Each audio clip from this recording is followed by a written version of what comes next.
All right, awesome. So we're recording right now. I'm going to put it on speaker view, and I'm going to screen share for our first sponsor, which is Rich. And this is I think we had fifth, now sixth there. So awesome. Rich, does this look okay to you if I hit play?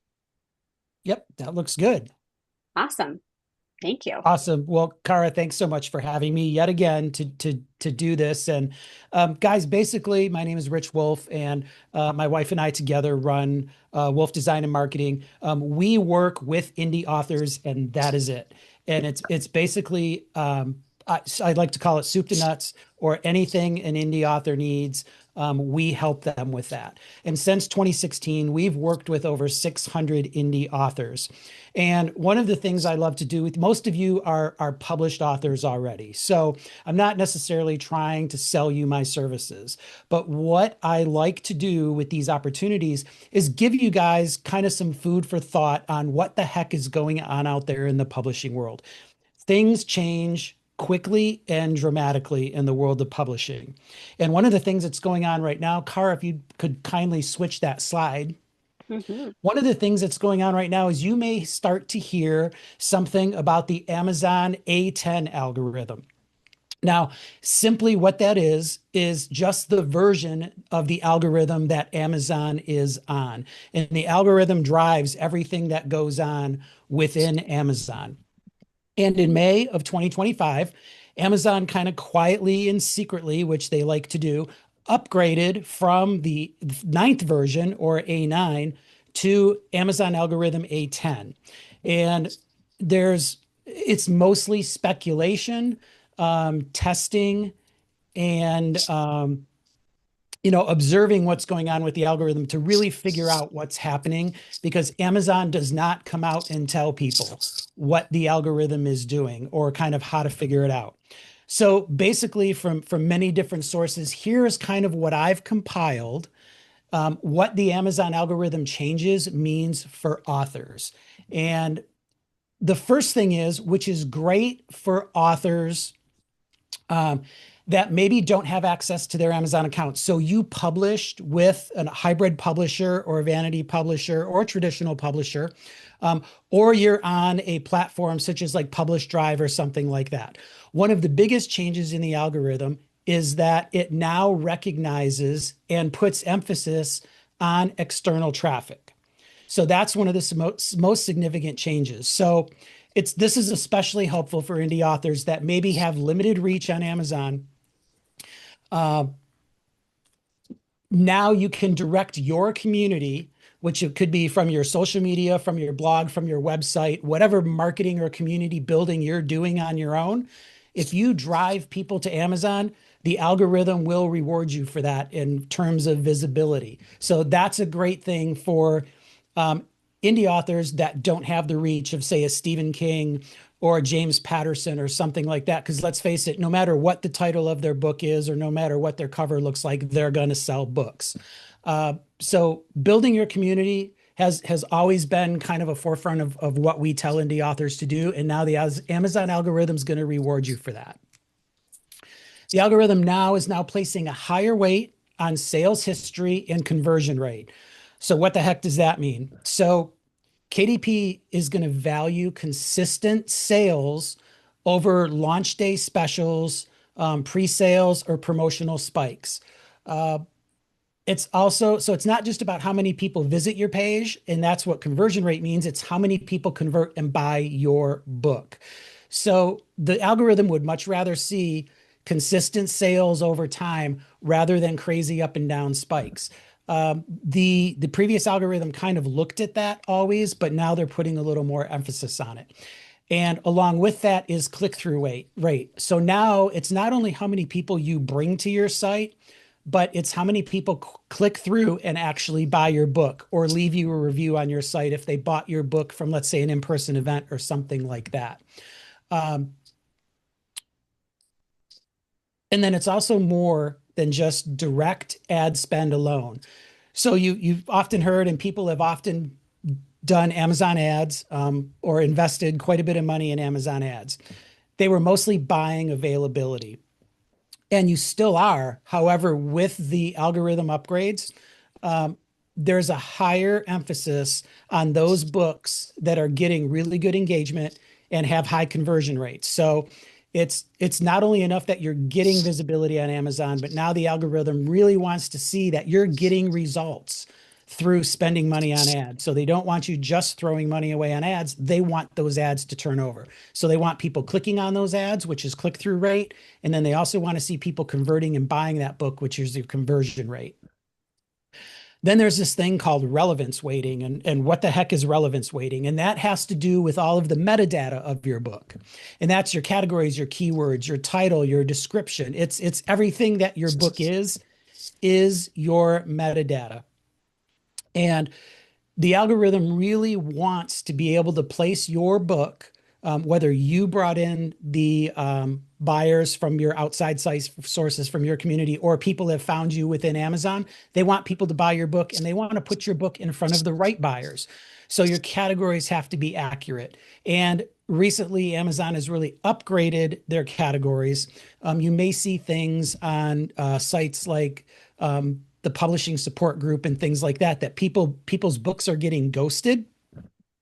And that is true. Actually, there's some older categories in Amazon that are actually called ghost categories now, meaning Amazon no longer promotes them or ranks in those categories. So if your book is under one of those categories, you may be missing on visibility opportunities, and your book may just not be getting search results if it's in one of these ghosted categories. So ask yourself, when was the last time you updated your keywords and your categories and maybe your book description as well? You want to make sure your information is relevant and being seen by not only your potential readers, but the algorithm as well. And finally, there's something called positive behavior signals. And that's kind of a fancy word for me for saying one word, and that's reviews. The biggest tool that the algorithm has to know that your book is relevant and being and interested by readers is them leaving positive reviews on your book. So make sure you are asking potential readers or your community on a regular basis to leave you reviews on Amazon. And again, it doesn't matter if they purchased your book on Amazon or not. If they saw you at a speaking event or you did a book signing, ask them to go into Amazon and leave you positive reviews and let them know that's one of the strongest ways that they can help indie authors, just like all you guys are.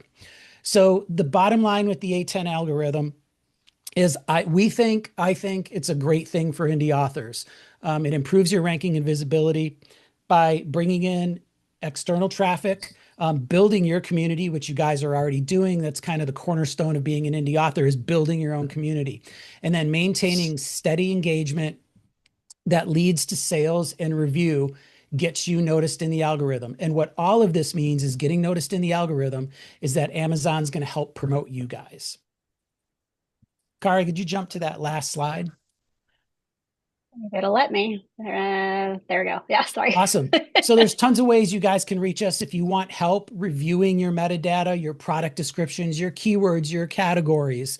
You can always reach out to us for a kind of an initial consultation to kind of see where you're at and how we might be able to help you.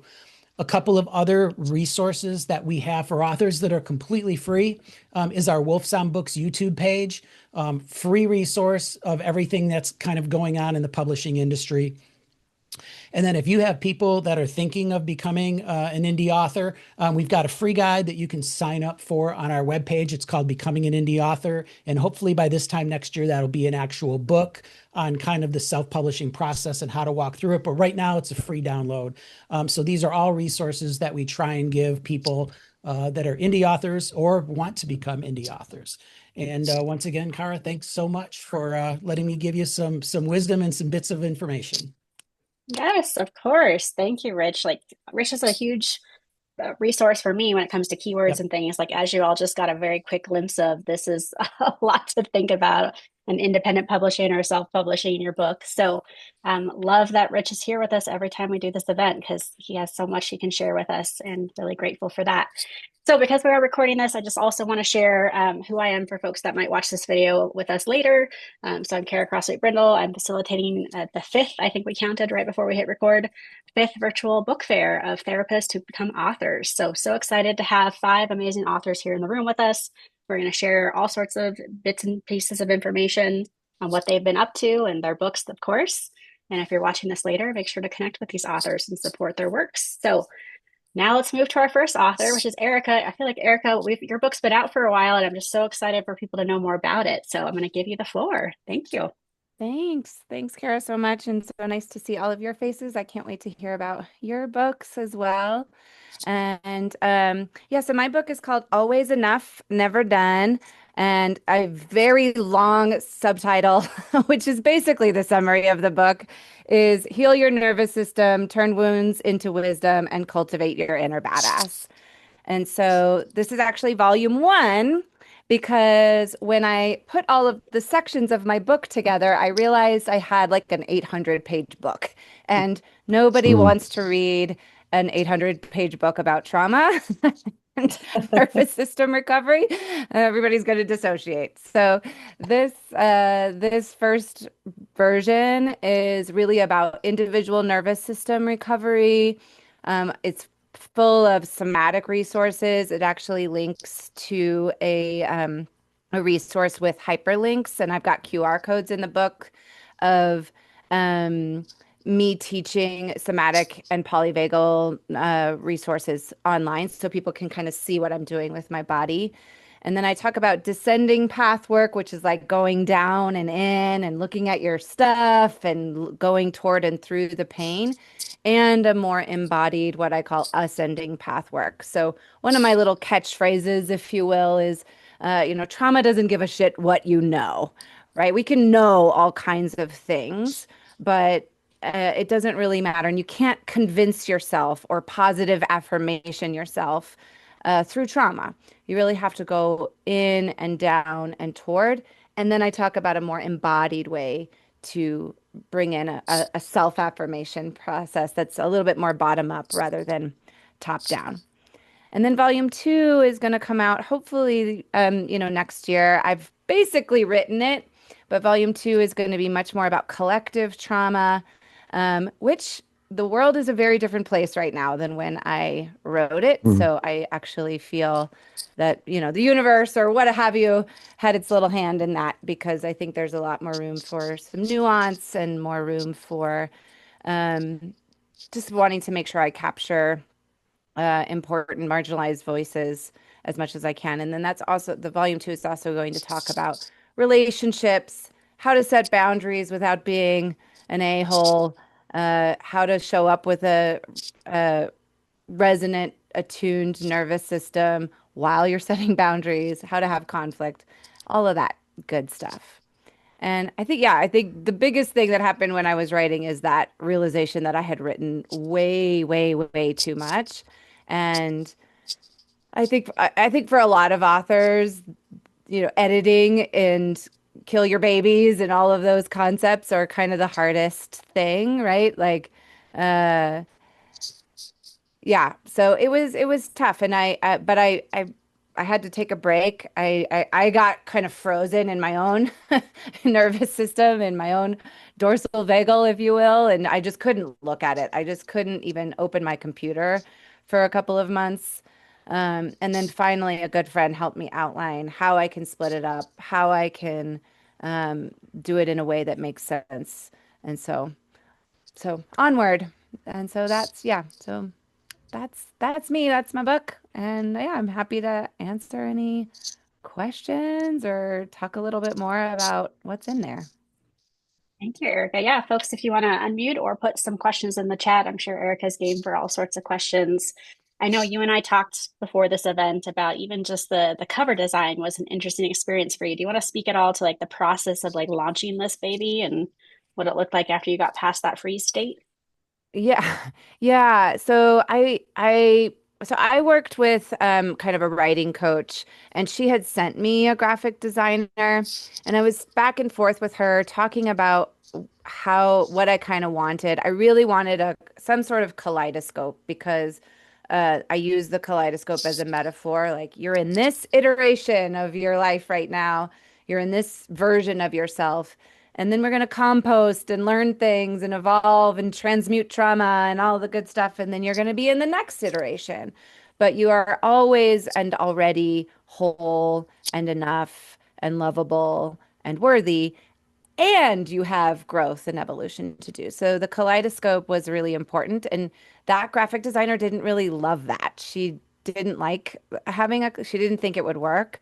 And so I actually went to my website person who hadn't had a whole lot of experience in designing book covers necessarily, but I love my book cover. So it's like, the faces that are on the side, and then it's kind of like a mandala kaleidoscope. And so she really captured it for me. And I would just say, you know, of course, be flexible, right? Don't be rigid, but I'm glad that I kind of went after what I wanted, even though I lost, a deposit and whatever with the other graphic designer. But um, I really wanted this thing. And so, follow your intuition and get the book that you want, get the book cover you want Mm. in a way that feels aligned. Yeah.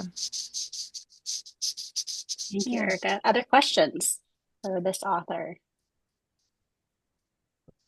I And have did a you use? question, Erica, for Go ahead. you. Yeah. As you were talking, I was pulling up your website because I'm like, who is this therapist? Why don't we know each other? And see that you do a lot of work with ketamine assisted psychotherapy. I do. Is that in your book or It's is it going to separate from be, that? I talk a little bit about it in volume one. It's going to be much more in volume two, because I talk about psychedelic therapy as a real conduit in terms of looking at ancestral trauma and collective trauma. Um, and then I think a third book is going to be about my own personal journey with psychedelic work. Because it really has been a game changer. It's been a game changer for me personally and a game changer for clients as well. So I do speak a little bit about it in volume one. Um, and yeah, just talking about how it's not this magic, like, oh, I'm just going to put some ketamine in my system and everything's going to be fine. Like, it's really just a conduit and a pairing with deeper EMDR and IFS and, having some integrity and using that medicine with humility and intention. So yeah, I talk about it a little bit. It'll be more in volume two, though. Yeah, and I'm sending love to your knees, Kate. I tore my meniscus as well, and so I'm. Oh, no. I know. I'm real. I have an MRI on Thursday. I'm really hoping to hear you don't need surgery. So I'm sorry that you I hope had so to, too. and I'm sending love to your knees. Thanks. I appreciate it. And thank you Yeah. for the answer to my question. It's Yeah. good to Are you in Colorado? Yeah, I'm in Morrison. My practice is in Littleton. Oh, cool. Yeah. Let's Yeah, we'll connect. connect. I've already got Okay. you pulled up, your contact page. Okay. Yeah. Sounds good. Yeah. Thank you. Where Erica, will be how your long, next event? Go how ahead. long did it take you to write your book? 800 pages. I know. I wrote it actually really fast. I wrote the first version um, in 4 months. Wow. I'm just a wordy, I'm a wordy person. I got a lot to say. Yeah, it did just feel like, again, my like woo-woo words around it would be like the universe was just like, I want this book to come through you. I want it to, this is what's here. But yeah, but the editing, woo, Yeah. is rough. It is rough. Even just the proofreading. I'm just like, oh, you got, yeah. That was where that was where like I really had to just be like, okay, just like 10 pages today or something. Because that is not my favorite thing. I want to be creative and in flow, editing. Not so much. Yeah, Yeah. I think that's true for a lot of authors. Carol, I think you had a question. We have time for just one more quick question.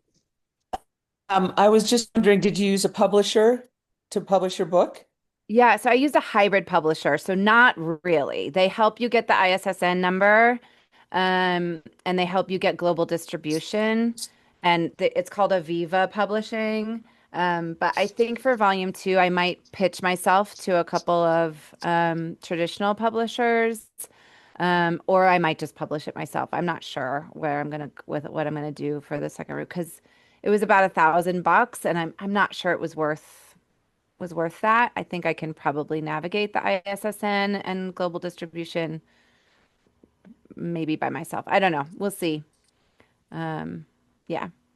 Thank Yeah, you. the opportunity Yeah. to talk to Rich and do some comparison too, because he's here. Yeah. Yeah. Yeah, Rich, I might Yeah, connect with you for sure. awesome. Thank you so much, Erica. I Yeah, want to thanks move to our everybody. second author. I put Erica's book in the chat, and I've also put all of the tips from all 5 authors in the chat for folks that are with us live, and I'll make sure it's concluded with the recording. But for our second author, Kate's been with us before. She's a prolific author. So, Kate, you have the floor.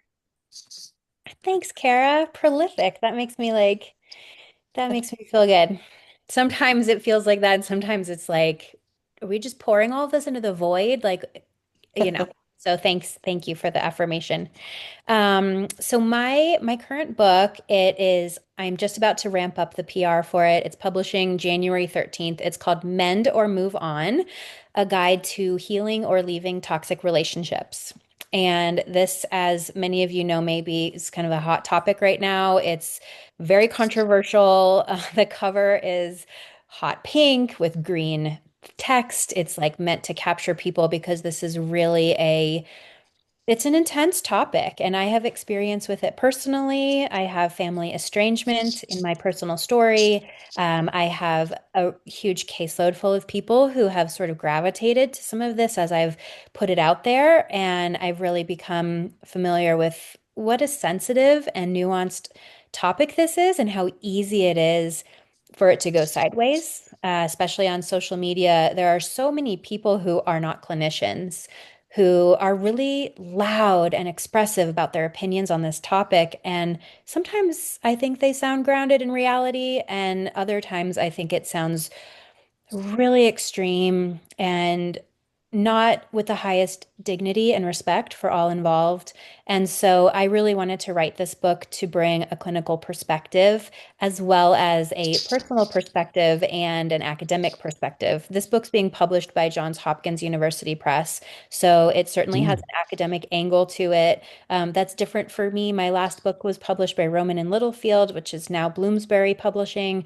So this is my first time in the academic ballpark, and it's really cool. I mean, my books tend to have a lot of research and just tons of citations and footnotes, and so that felt aligned for me. But it also is just going into a very different sphere where you wouldn't normally see this topic of toxic relationships like in an academic setting. And so in that way, I feel really proud of how unique this is and how necessary it is to fill in the gaps on this topic where there are just not a lot of clinicians writing about.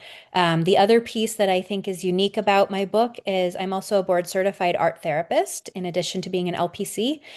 So I bring my art therapy experience, and there's a lot of experientials throughout the book that invite the reader into creative and art therapeutic processing and engagement around this topic. So it's really important for me that the readers don't just like have this droning on, boring experience of reading without having moments to pause and reflect and integrate and really have a alchemical process inside of them where they're making this material into their own. So I'm really excited about it. I am a little nervous about it. I'm a little nervous that some of my estranged family members might get their hands on it. It's a bit of a juicy topic. It has certainly personal work in there that feels vulnerable, but it's my belief as a practitioner that when we can use our personal experiences that are healed and mostly really worked on and integrated in us, they can really provide gems of wisdom and relatability for others. So I'm walking that edge with this, also, integrating the clinical and the research aspects too. So it should be a really robust offering. And I'm very excited. So thanks again for the space. You want to tell people when it comes out? I don't know if you already said that while I'm doing the back end stuff behind the scenes. Yeah, so it comes out January 13th. It is available now for pre-order on the Hopkins Press website. It doesn't yet have the cover design up. It's sort of like a blank cover.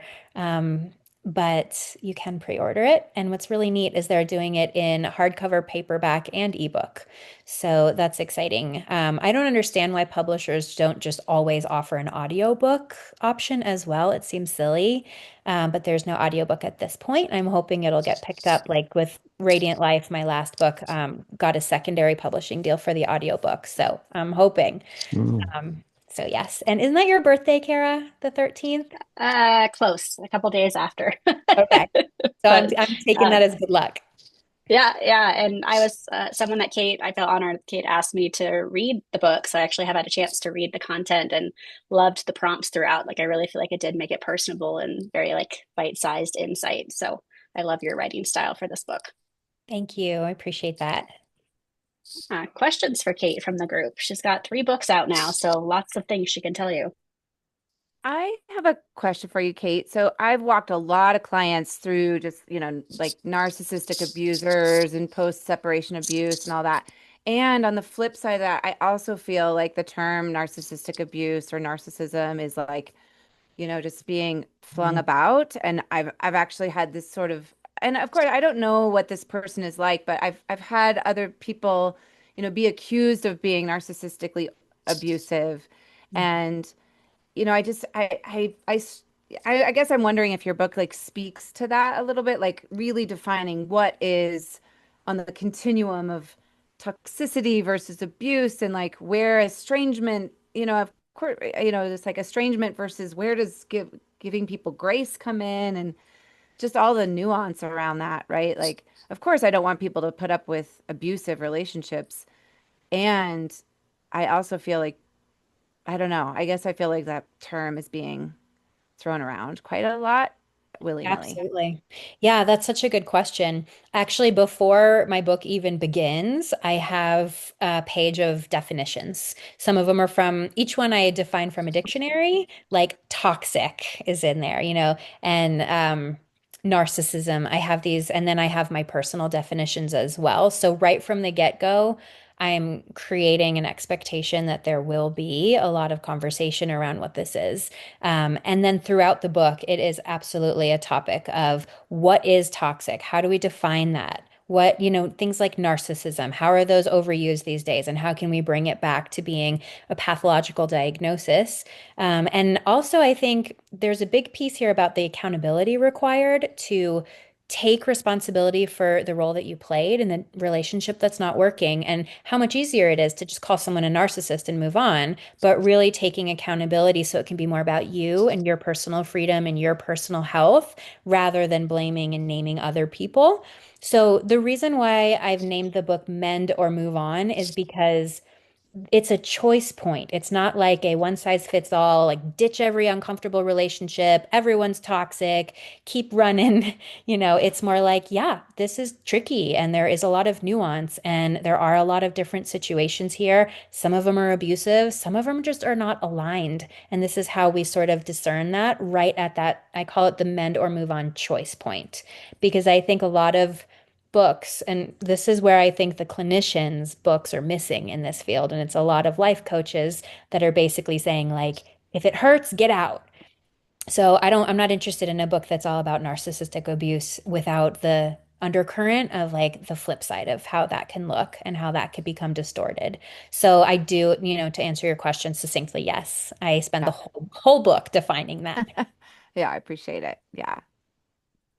Yeah, we have time for one more quick question for Kate, if there's another in the chat or unmute. What made you shift from your first publisher to the academic publisher? Well, to be honest, my first publisher, my editor was switched in the middle of my process with my last book, Oh, and I did not enjoy working with this new editor. I had oh, a really difficult time getting a response from her and having a really flowing relationship with her. So I did pitch this book to her as well. And when she was kind of like, yeah, we'll publish it, but we really want you to dumb it down because I just think for the average reader, this is just a little too much. And I was like, I don't think so. And so then I pitched it to Hopkins Press, and they were like, they didn't want me to dumb it down. They appreciated the research. And so in general, it felt like not only was I escaping an editor who wasn't a good fit, but I was also finding a fit for the book where it Mm, would be really appreciated in the state that it was in without like a complete, unwriting and rewriting process. good luck. Thank you. Appreciate it. Mhm. Yeah, so on behind the scenes, I'm doing some random number generator for raffle drawings and I'm putting them in the chat. So, Kate, you're actually the winner of Erica's book, and then Carol is the winner of Kate's book. So, like, there's all sorts of connections being made with some Oh, of our folks here. But yeah, I want to move to Dr. Stephen Barron as our next author, if that feels good to everybody. So, Dr. Barron, you have the floor. Hello, everybody. I'm from New York. So basically, I wrote this book, Teaching with a Strength-Based Approach, How to Motivate Students and Build Relationships. And it's published by Routledge, about almost 2 years. Basically, I was a school psychologist for 30 years. And during that time, part of my job was to do a lot of assessment, a lot of testing of students. And I noticed in my work, there was a huge emphasis. People wanted to know, what can't they do? What are they struggling with? And there wasn't a lot of what do they do well, what are their strengths. And it sort of rubbed me the wrong way that there wasn't enough attention being paid to the resources of a child as opposed to their deficits. And I happened to go to a conference one day on positive psychology, and I felt like it was an aha moment for me. It really spoke to me in terms of building resilience in children, in terms of tapping into their inner strengths and bringing it out. And I felt this is something that I want to devote myself to. And I started bringing that work into my school job and into my private practice. And I would consult with teachers and think about ways that we can help children discover their hidden treasures. And when I retired from my school job after 30 years, I decided I wanted to write a book. I made a list, and this was one of the things on my list. So I went over the positive psychology research, and I wrote the book. And it was really, I talk about things such as enhancing it's geared for teachers and educators, how they can enhance gratitude, optimism, a growth mindset, how they can use mindfulness, as I said before, how to help children get over fear of making mistakes, how to help children also discover what they do well if they're not sure what they do, if they do know what they do well. And I felt it was really important to get this information out there. And I was very fortunate. Routledge picked up the book.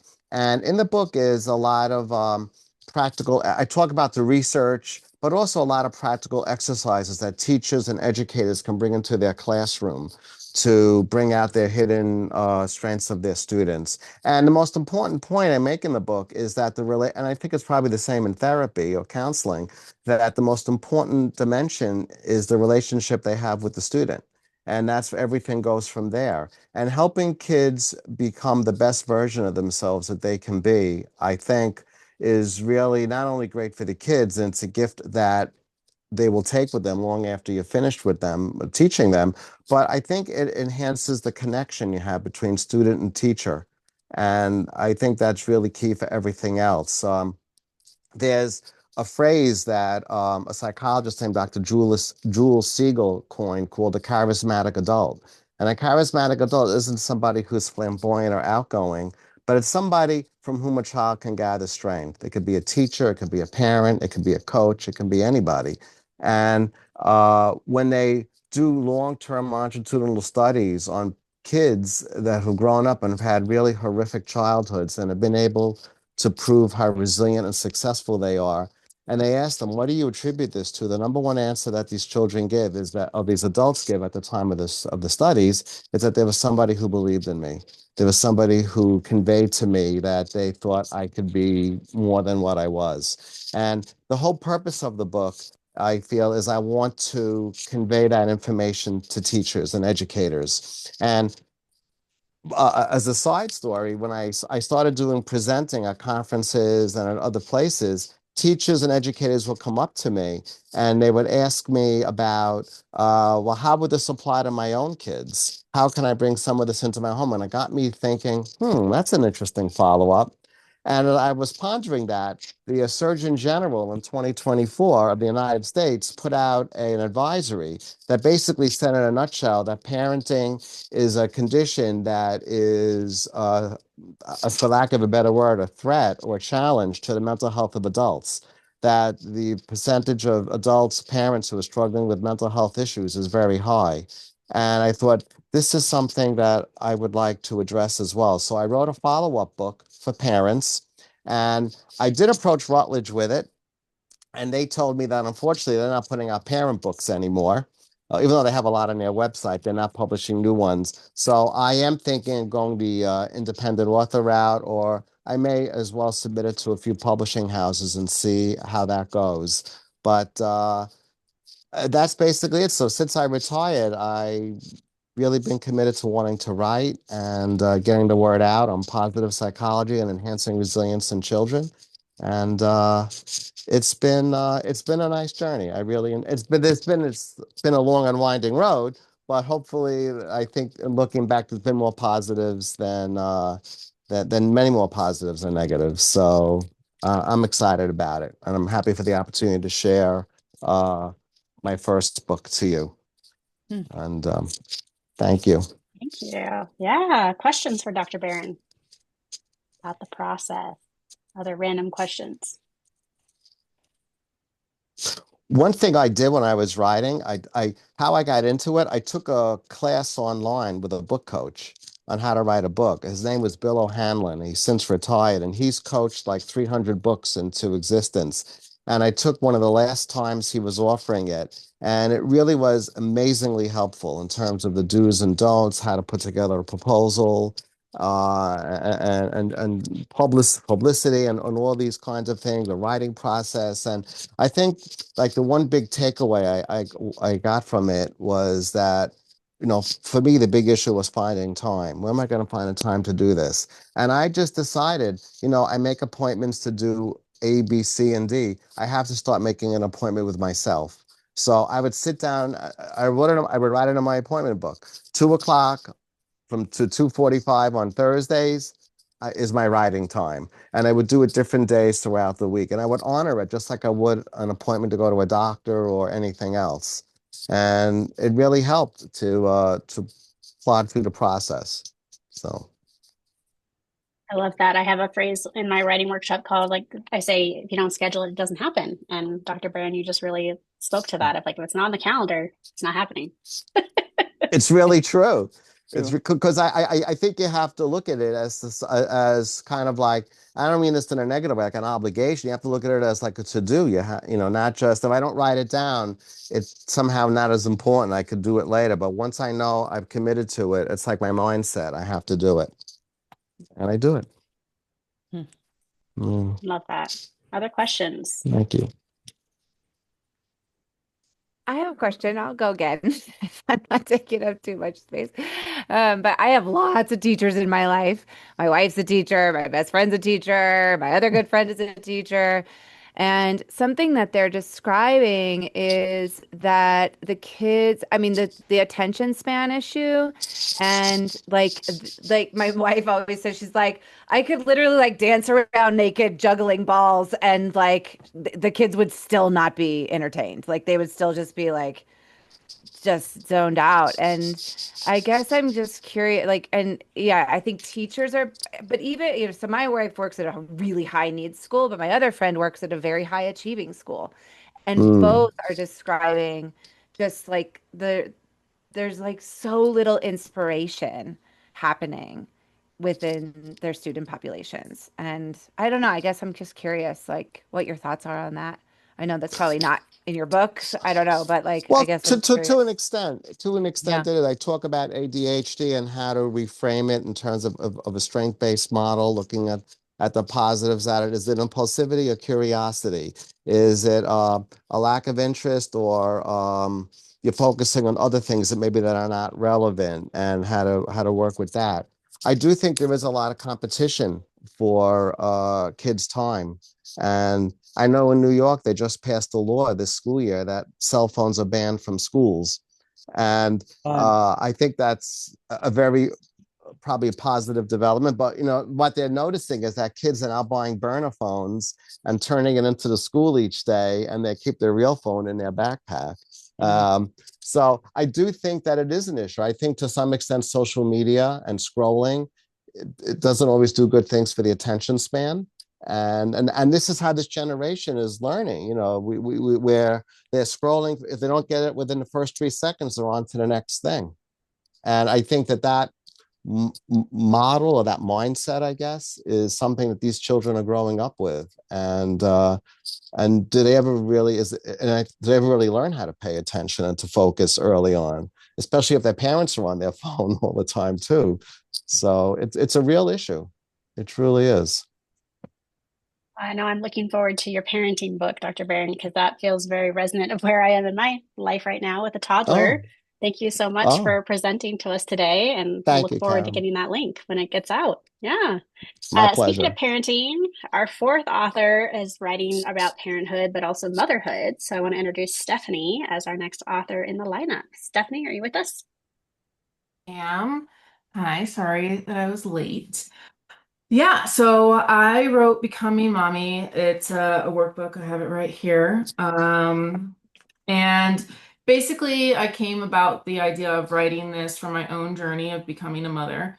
I've been a therapist for, I don't know, 14 years now, and becoming a mother wasn't something that I necessarily thought was going to happen for me. So when I did become a mother, I was like, oh my gosh, I don't even know like what to read or what to look at. There's like so much information out there telling you, oh, how to, swaddle a baby, how to feed a baby, what, sleep techniques are the best. And I was really struggling to find content that was really talking about how to help a woman align with like her own values and her own belief system and really coming back to herself in the motherhood journey rather than trying to go this direction or this direction and finding herself feeling, well, this is how I felt, finding herself feeling like, oh my goodness, like I don't know who I'm supposed to be now or how I'm supposed to be. Didn't necessarily come intuitive to me, and I imagine it doesn't come intuitive to everyone. Because that's what I kept hearing from people. Oh, it's just instinctive. Like, just, do what you think you're supposed to do. And I was like, okay, well, what is that? And like any good therapist, I went to therapy myself and started talking to a therapist and working through some of these things. And it really came back to this idea of like, oh, I just have to come back to like my own values, like who I want to be and show up in that way rather than feeling like I needed to change myself in becoming a mother. So a lot of this workbook is exercises, talking to women about like what are your values? Like who do you want to be as a mother? You're going to hear things from your mother, your own mother-in-law, your friends, like whoever. Try to quiet out that noise and really come back to your own voice. There's exercises around like advocating for yourself. Maybe when you go to your OBGYN appointment, when they're saying, oh, like, don't pay attention to that, like, you're fine, like, it's all going to be all right. Like, okay, like, that might be true, but you might need to also advocate for yourself a little bit more and ask for more support than maybe the general practitioner is just going to automatically give. So yeah, there's a lot of exercises in here really talking about promoting this idea of like empowering yourself from who you already are rather than trying to like change um, how you might like see yourself.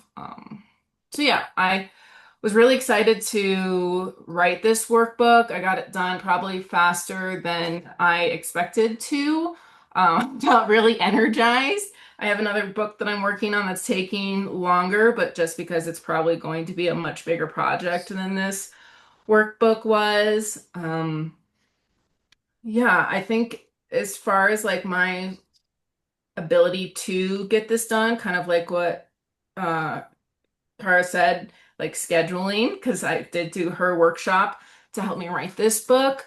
So I really did like block out time in my week to get it done. I also had a lot of like accountability partners, I feel like, to, hold me accountable. I'm someone who ends up having a lot of ideas, hence why the bigger book is taking longer.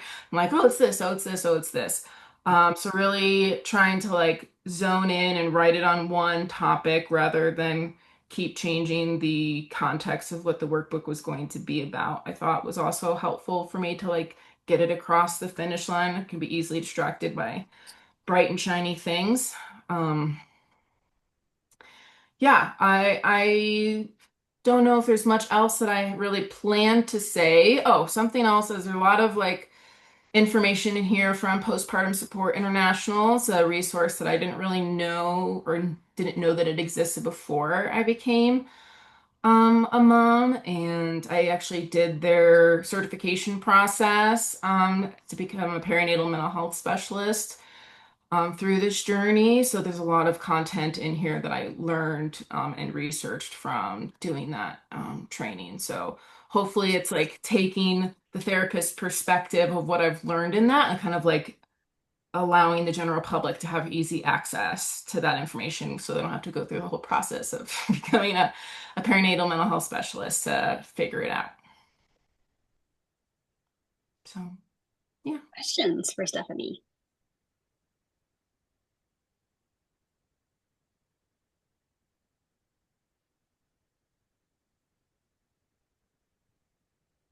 So can you tell me a little bit more about your second book, the one you're working on right now?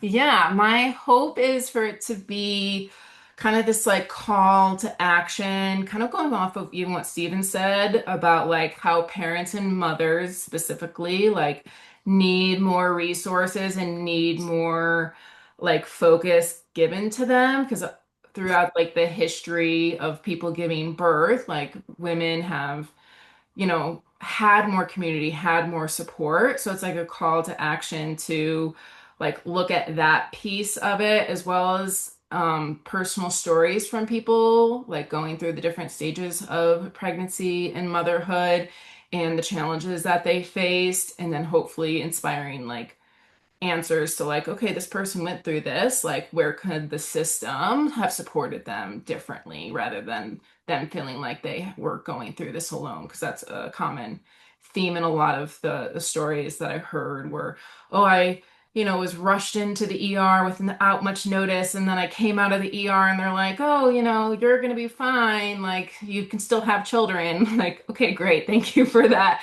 information. That's not necessarily the comfort that I wanted after I almost died giving birth. So like trying to also like, educate the public about like we need more than just like, oh, you're good to go after something that was really difficult during pregnancy or childbirth. That's the general premise of it so far. That sounds interesting. Your book is much needed, Stephanie. So I can't wait. Again, I feel like everyone has multiple books in them here in this cohort. So like everyone's got lots to write still and things to publish. So I want to thank Stephanie for presenting. I want to get to Carol, our last author of today. Carol, do you want to take the floor?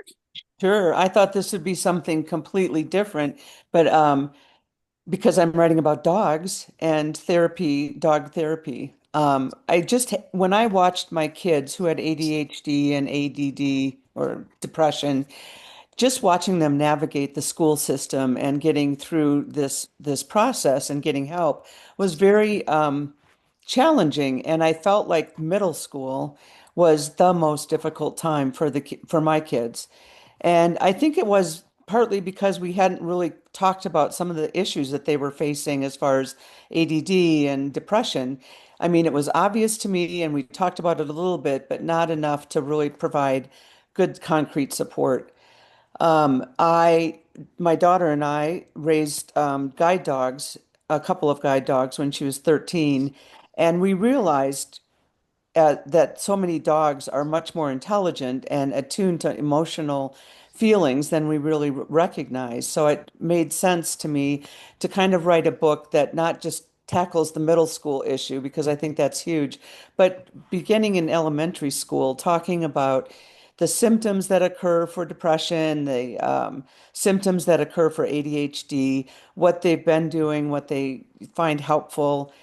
And then also I included for my guide dog experience, a dog that was just a mentor for other dogs. And so I made him the therapist. And basically it was really just to introduce therapy, symptoms, how you can address the symptoms, but then how a therapist can help in addition to that. So very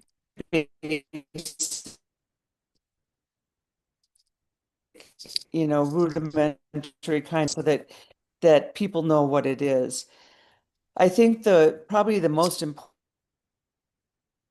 part of these books was just being able to let them know that some of the things that they're going through are not parents to other kids, that they support. It's really to help support the families and recognize those emotions, so that some of the older years of school, so that they become educated and build healthy coping strategies, emphasis on the healthy coping strategies. And then increase vocabulary. So for elementary school kids, it's really hard to identify their feelings and put words to it. So being able to do that and work with teachers or mentors, it just, and talk about these things in an open and non-threatening kind of way was, I think, really valuable, because them to really understand they're not alone. There's lots of other kids that have these issues, and just put them on a track of recognizing what those symptoms are, looking for resolution or things that they can do. But finally, a therapist can also help. And so really to introduce them to therapy at a very early age, so that when they get to middle school, they have tools in their toolbox and they have a resource. I think often, as all of you probably know, going to therapy is usually a little bit late, because by the time they go, there's just a crisis. So my advocacy is to go to therapy for, building the rapport. And then when you get into a crisis, that person is there for you. I think mentorship in this community is really important. Teachers and other therapists really help kids by identifying kids that need support. And it could be a janitor or that they're seen and heard.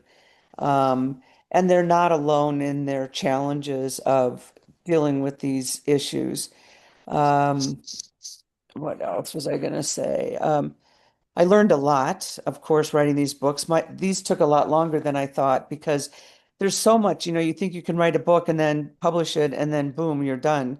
But there's so much more with the marketing and the rollout and the launch. It's just very challenging. So I think that, I plan to continue writing some more books dealing with some dog issues, but separation anxiety, grieving, those are all issues that children face as well as dogs. So it's just a vehicle really for them to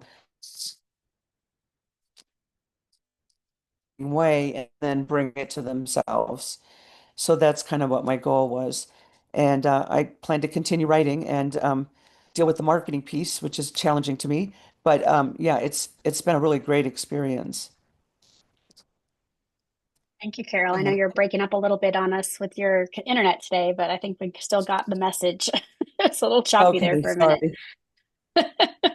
Sorry. Any questions for Carol on these books? I put them in the chat for everyone. She's got 3 books that have dogs as the characters. And as someone who's read these books to my kid, she loves the dogs. She loves the pets. That's the way to normalize therapy. So I love this vehicle. Yeah. I have a colleague, a psychologist, who led a movement in New York to get therapy dogs allowed in criminal proceedings when children have to testify.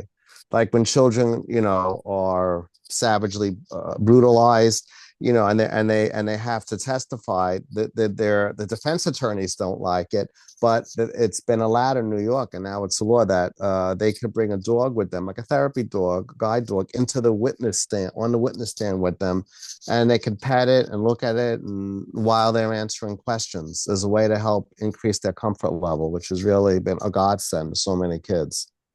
So Yeah. dogs, pets are wonderful. Animals are great.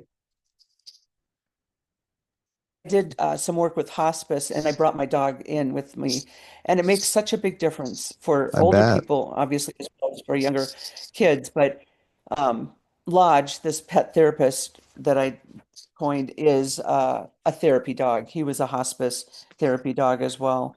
So yeah, therapy, and it relieves some of their stress and Mm-hmm. tension, and so it's a very easy way to calm people down. Very much. Hmm. Sounds like a great topic. I look forward to seeing Yeah, that.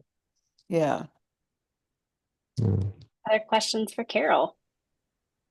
yes.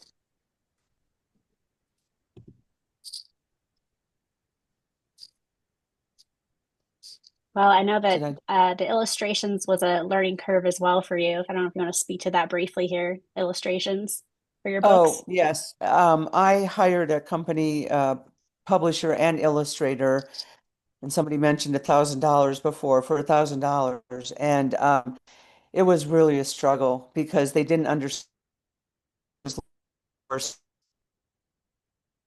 and forth on the illustrations multiple times. And what I realized and what I learned is that when you sign a contract for a publisher, they give you X number of rewrites or, editing. So then, all of a sudden this bill became larger and larger. It was just a challenge. I need to find a good publisher and work a little bit more on the marketing piece. But yeah, it was a challenge.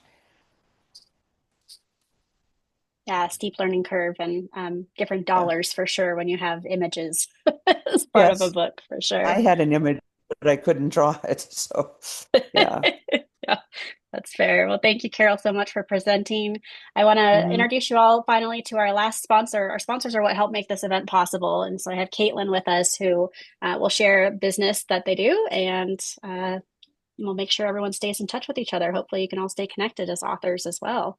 Caitlin, you want to take the floor? Thank you. First off, y'all are amazing. Y'all are incredible for everything that you have dreamed up and thought of and observed and put into words and put a book out there. That's insane. That's incredible. And most of you are multi-book authors, which is just unreal. So I am an independent editor. I started this in school without really trying because this is just what I do. I see something that somebody's written and I'm like, hey, you have a good idea here, but your syntax is awful. Let's restructure this. Let's move this paragraph over here. Let's maybe restructure the way you said that so that this sounds amazing and your idea comes through. I love it. And school was a long time ago. So I'm finally now getting myself space again to start pursuing that. It still brings me joy to help people get their ideas across the finish line and particularly to help make it clear because I've written papers. I've had to do it. I was a philosophy major and I wrote a lot of papers. But it's hard when you sit with it for so long that you kind of become blind to what you're trying to say or what it sounds like to other people. And that's where I like to come in and be like, okay, who is your audience? That sounds amazing. I love your idea. They need to hear this. Let's see how well we can get this message to them. And it's a lot of back and forth with me, but I really want to understand who you want to reach and how you want to reach them so that my feedback is not just what I think it should sound like, but what your audience wants it to sound like so that they receive it quickly. They know it was for them. It's a life-changing experience for them. Or it's just a fun fiction thing. Either way. Um, I think the philosophy background helps my flexibility in my thinking as well. Good writing, good logic, all that jazz, but it almost doesn't matter who your audience is going to be, because I can take your idea and be like, okay, I can get into that zone and help carry it over here where it needs to be, where it needs to go. So what I pride myself on is helping with flow, helping with clarity, helping you get outside your own head and see what the world looks like for your viewers, your audience, not viewers, readers. And to treat you like a human, because this is your baby. Like, I would be terrified to write a book. That's not my that's not my jam. I don't create. I love to help creations get better. And I want to support that. I want to support what you're doing. I want to encourage you. I always want to leave the ball in your court, in the author's court. Like, this is what I would suggest for how we do this. I would recommend that we move these. But at the end of the day, I'm not the creator. I'm not a creative. That is your job. It's always your final call on, like, no, it's important to me that it be like this. And like, that's fine. Then that is what it is. And let's work with that and roll it into the next things. I think that's as much as I wanted to say. I do offer like the clarity and flow and things, obviously also proofreading, and I do have experience with academic writing, so citations, footnotes, endnotes, indexes, and all that stuff, bibliographies, making sure that all that is correct based on whatever the appropriate style is. Any questions for me? So Kara, I saw that you put a Dropbox link in, but yeah, Caitlin, do you have just a website? I do not have a website. I am just now making space for this in my life. So no website yet, but my email address should be at the bottom of the flyer that is hopefully in the Dropbox. Do you want to just put it in the chat? Yes, I would love to. Thank you for asking. Caitlin has all the superpowers that we've heard from the authors today of the things we don't like editing and proofreading. So very excited that Caitlin is here as part of our support group and sponsorship. So important. Caitlin, I have a question for you. What type of editing do you specialize in? So do you lean towards the developmental side, the copy line side, the proof side? I am probably more towards the proof side of things, where the manuscript is finished, or at least like you've written a manuscript. There's no more chapters that you think you're gonna write. You're like, okay, I mean, I can add more later if I need to, or take away whatever. There's a finished product, and I'm now helping that product get shined and polished and ready for publishing. I'll be reaching out to you offline. Awesome. Thank you. Sure. I love that. This is what I love about these events, is the connections you all can make. So I want to respect everybody's time. Caitlin, I'll make sure everybody has your info. You put your email here in the chat. But this concludes our 5th virtual book fair. So I hope to see you in future ones. And please stay in touch and let us know how books are launching and how we can support each other. The whole point of this book fair, it was inspired by wanting community, because writing books, just like private practice, can feel pretty lonely when you don't have a community around you. So thank you all so much for joining me. To our 5 authors, thank you. To our sponsors, thank you for making this happen. And I look forward to seeing you in March of 2026 when we have our next virtual book fair. Thank you, everybody. Bye. Thank you. Kara, really